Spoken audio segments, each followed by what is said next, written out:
Hello, everyone.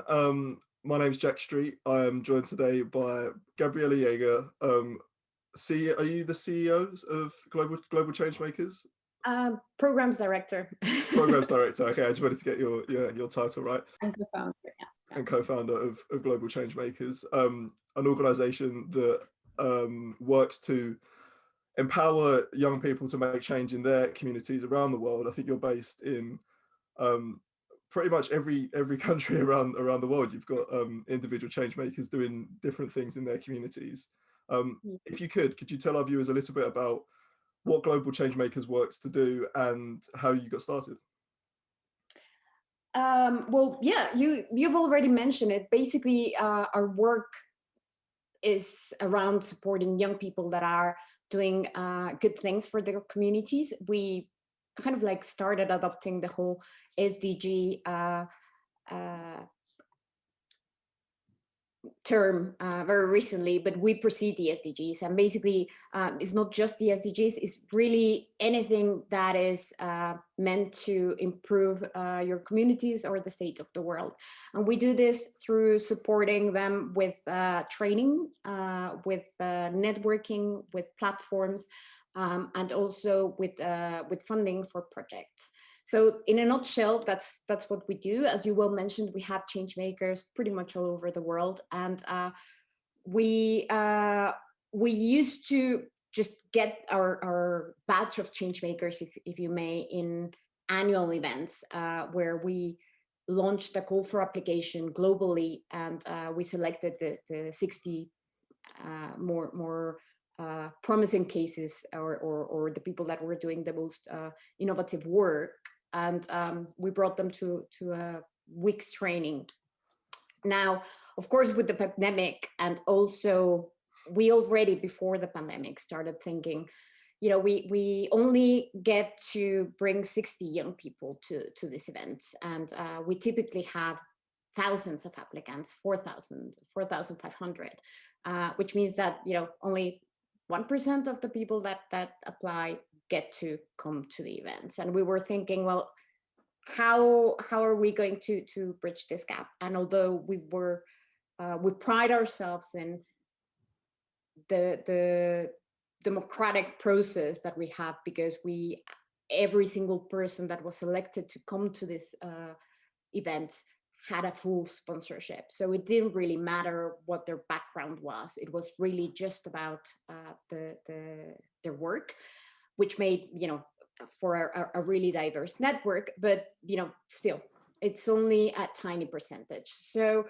already in late 2019, we started thinking, okay, how are we going to make this more sustainable? And there's also the fact of, you're flying a lot of people. So we're also we try to be very environmentally conscious. So we started working, and the beauty of our network is that we have talent in all sorts of spaces, in all sorts of themes, and from all over the world. So after 12 years basically of doing this, we were able to harvest this talent and ask our change makers to create a school. And now we have an online school that is allowing us to provide this training on project management, facilitation, and basically all the things that you need to get started in an initiative or in a project. And it's all been taught by young people. So the whole process from coming up with the curricula, doing the videos, doing the little quizzes, the little challenges that we ask in every lesson, every single bit of it has been made by a young person that has had the experience on whatever it is that they're talking about in their lesson, of doing that themselves. So really walking the walk. And in terms of our story, we're actually quite linked to the UK.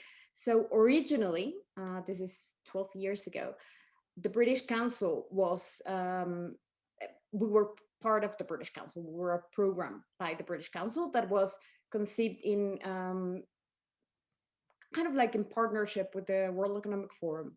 Back in the day, they wanted to bring young people, teenagers really, to the World Economic Forum to speak to world leaders. And then the British Council took it upon it themselves to do the selection, having offices pretty much all over the world. They brought this 60 young people to London, it was back in the day, and from there 6 were selected to attend the World Economic Forum. Now, I think that happened for like a year or two, and then the British Council realized that this was a bit of a waste, because pretty much after sending 6 people to Davos, nothing happened. And obviously, the young people that they were bringing were really talented. So they decided to create a program around that. And that is when I and my current co-founder came on board to basically build something around that. So my job back in the day was basically creating this whole selection process for projects. And now it's kind of like something that's not so uncommon, but 12 years ago, to say, I'm going to give £1,000 to a 16-year-old in Indonesia to do a forum, a youth forum, or to help in spreading awareness about HIV or whatever it was completely unheard of. So actually, the whole creation of it and the whole coming up with guidelines and coming up with checks and balances and making sure that these things happen, and just the idea of sending money abroad to a young person to do something was completely out of the question. And now it got to a point where the project became really big, but also it's an expensive program. So there was the crisis, and the British Council had to reevaluate their core work. So instead of shutting the program, we were able to negotiate to allow us to continue on our own. And we have been an independent organization for the last 7 years. It's really incredible. So thank you for trusting in young people to be able to make change, because that's definitely something that we've found is when you put the power in the hands of young people and give them the responsibility, 99% of the time, great things happen. And have you seen that to be the case? I mean, when kind of, like you said, being an innovator in this area, have you seen other organizations adopting your principles and using that to help to grow their organizations in saying, right, we're not just going to give young people an opportunity for a week, 2 weeks, a month. We're going to say, here's your own thing within our organization, run with it. And have you seen that kind of been replicated? Absolutely. I mean, I think, you only have to Google right now youth initiatives or youth programs, and now there are plenty. Now, how they do it, the different people have different approaches. I think one of the things that we're really proud of is the fact that we do have a selection process, and we do have guidelines, and the people that get the grants have to go either through a training in person or right now online. But once that's there, they are pretty much running the show. They are the ones saying, this is the thing that I want to work on. This is the problem, the issue that I see in my community, and this is my strategy. And then we support them in that. Right? So we say, okay, this sounds great, but how about, have you thought about this? Have you thought about that? Okay, I know someone that is doing something along the same lines somewhere else. I'll put you in touch. And all the support has basically allowed for almost 400 projects to be launched and successful. Our success rate is over 90%. And the times that the initiatives fail, many times was for things that were, really unforeseen circumstances or something external that couldn't be controlled. But the projects, all of them have, at the very least, accomplished what they promised they would, and in most of the cases, really had outstanding results. Yeah. Are there any that spring to mind of cases, maybe in sort of interesting circumstances that have been a real success and maybe gone above and beyond what you even expected them to do? Most Yeah. there's so many. um I can tell you this. I've been doing this for 12 years, and the very first project that I supported, I was like, is this going to work? And part of it was, whether it works or not, at least people are going to learn from it, and Yeah. that's where I began. Now, 12 years down the road, I can tell you these young people have completely changed my view of what development should be, how impactful can you be regardless of who you are and what your circumstances and where you come from can be. Because I've seen refugees, young people that have had the horrible experience of having to flee war and start over in another country in a refugee camp, being the ones that are in a way responsible for the new generation to get access to education. And this is literally a refugee. And they've been doing something that the host country or international organizations were not doing, making sure that the young people in the refugee camp actually got to higher education and found a better life for themselves. This is one example. There are many. We in the many years that we've been doing this, we've put together people that had this idea of I would like to use sports to show a new way of masculinity and bring toxic masculinity down. And then they found a partner in this guy is from Australia, and they met in one of our events. He met in one of our events a girl from Papua New Guinea, and now they're running one of the most successful projects in stopping gender-based violence and reducing toxic masculinity. And this has been going on now for, I think, 6 years already. So the projects have been incredible. And in terms of, a little bit more of civic engagement, we have a guy in Paraguay who basically started questioning the use of funds and transparency in the use of funds from the government and from his school. Actually, it started from his school, and then it obviously escalated in terms of education. And now his organization is the most vocal and one of the successful agents of transparency in the country. So the stories, I mean, really, there's so many. Do you think that when looking at sort of sustainable development across the world and the way that it's been done previously, maybe not learning from some of the mistakes of, especially Western countries, not learning from our mistakes in sustainable development, do you think that this is the kind of thing that should be adopted as the norm instead of the outlier? Yes, absolutely. I mean, I wrote an article about it in 2013. It is. I think you have, and this is part of the central learnings that we have in our school, right? When you want to do something, you need to know your community. You need to know what's going on around you. You need to ask, okay, what are other people doing around this issue? And when it's affecting you personally, so let's say you live in a community and you see that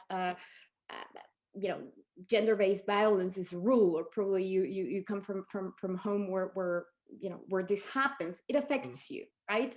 You have ownership, you know the problem, and if you then learn how to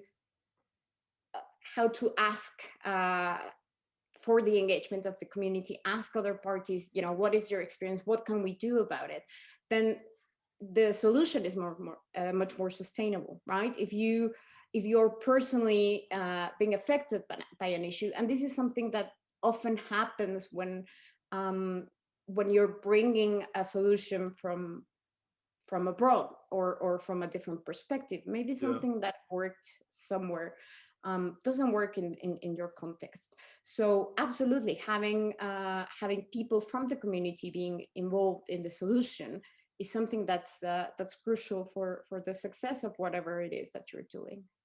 Yeah, and I'm like Brett, feel free to chime in here, but it's something that we often see when we're talking to individuals, and there's, you know, trying to bridge the divide between different communities in this country, is that young people that we speak to, you know, Brett and I have both been to university. We're both still fairly young, you know, but when we're talking to sort of people that are still in schools, they've often got more innovative ideas than we do about what should be done to tackle these concepts.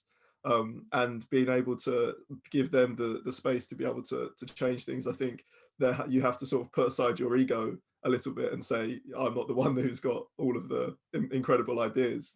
And to, I think in a way it's far more productive, and I'm sure you found this, you know, 100 times more than we have, to say, as my role is to give these opportunities to other people to be able to impact the change that they could impact far better than I can.